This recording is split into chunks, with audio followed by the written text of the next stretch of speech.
Hello, everybody. It's your boy Average, and today we have a very special video.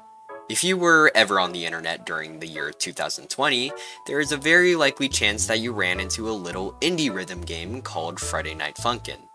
Featuring the two characters Skid and Pump, it also led to the rise in Spooky Month. Inevitably, this caused the growth of an infamous phenomena known as a fandom. What fandoms produce will always be the most corny, stupid, and insane shit. To give credit where credit is due, some of the work made is genuinely positive, like amazing fan art, taking inspo, and most importantly, originality. Given the current climate we live in, this is greatly appreciated. All these lead back to what I want to talk about: Tragic Tale of Blood Friends. A parody series of Spooky Month, where instead of eldritch beings, hellspawn, killer dolls, and serial cannibalists being the villains, an 8-year-old boy with a kitchen knife is the main antagonist. Albeit, the creator of this series is probably an 8-year-old themselves, because apparently Skid can burn down an entire city, but more on that later in the video. A quick reminder is that this series has been discontinued, allegedly because of the creator not wanting to be associated with the series and unexplained drama. With all that yapping aside, I present to you a video analysis on Blood Friends.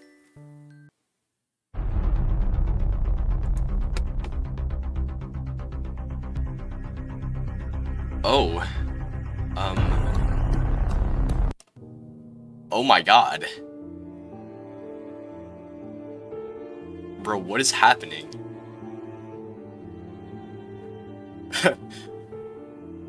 Bro, wait, like, the quality is, it's just 720p, it's just gonna stay like shit. No, I don't want captions. Oh my god. The series first opens up with a chase scene between Skid and Pump. Backed into a wall, Pump pleads to Skid not to gut him like a fish. Enraged, Skid shoots down that idea and raises his knife to plunge into Pump. Going back to before, where Skid wasn't entirely psychotic, the duo got out to do regular friend things, but sensing something was wrong, Pump questions why Skid looks like he was just lost a 2-3 game on Siege. Skid quickly dismisses it and claims that he was just thinking. Little does he know that later that night, he would lure out his best friend and try to kill him. Bruised and bloodied, Pump was about to get killed by the hands of his own best friend, until the police showed up. Luckily, after clumsily dropping his phone while texting them. Pissed that now he was caught in the act, Skid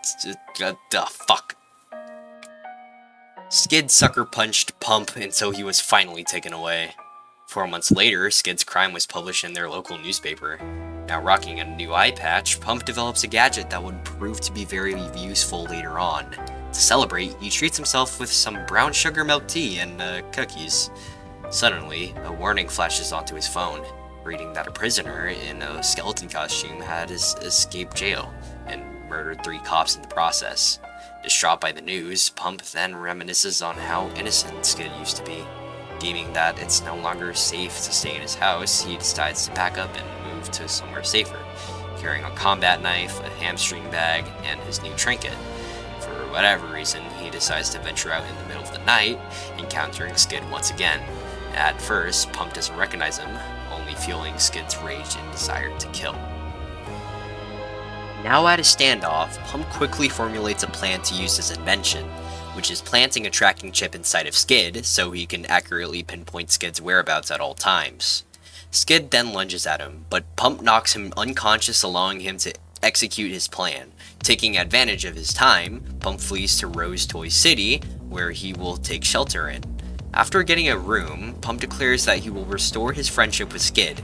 Back to the middle of the street, Skid awakes from his nap, laughing psychotically as he is on his way to find Pump. Following right behind him, a furry thing identifies Skid's bloodstains, presumably on the search for him. Skid then runs into Hatzagang. Having no interest in them, he yells at them to get out of his way. Offended, Roy blocks his path, demanding an apology. Skid apologizes, but then proceeds to impale Roy with his culinary tool. He then threatens he'll do the same to Ross and Robert if they try to stand in his way. Left with no choice, they leave the scene letting Roy bleed out. Shortly after Skid leaves, the same furry thing discovers Roy's body, now urged to find Skid before he claims even more victims. Skid then arrives at his favorite candy parlor. Kevin realizes that concerning amount of ketchup stains on his costume, and also asks why his best friend Pump isn't with him. Mentioning the name he so hated, Skid blinds one of Kevin's eyes. Then, running out of the store, the furry thing enters the store, making an offer to Kevin to help take down Skid. Kevin accepts and forms an alliance with the furry thing. We then cut to Robert texting Ross. Worried he might end up like Roy, Ross assures him he'll be fine, and in the morning news reports that Ross has been murdered. For whatever reason, Robert decides that he bears the blame for the death of his youth friends, also deciding to take a walk in the middle of the night, where, surprise surprise, he encounters Skid. While severely injuring Robert, he decides to give him mercy to him and quickly leaves. The furry thing stumbles into Robert, offering him to join their team and revealing their true identity. It turns out the furry thing was Skid's mother the entire time. Although Robert politely rejects her offer, Leela then explains that she is on the lookout for Pump. While moving out from Rose Toy City, Pump runs into Leela and Kevin. Pump then explains that he can track Skid's location, giving them an incentive to evacuate to Gospel Town. We then learn that Skid burnt down the entire city of Rose Toy.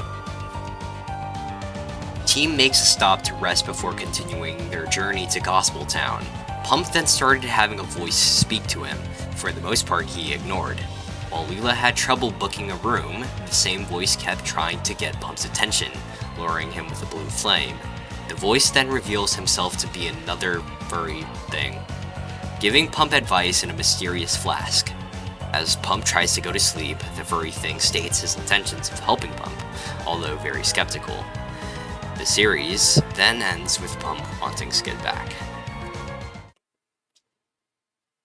And unfortunately, or fortunately, depending on how you liked this, is the end of the story.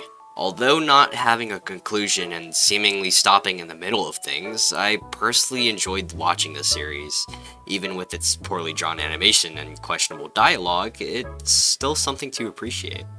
It's the thought that counts, so I thank you for watching, and hopefully you tune in for the next stupid video.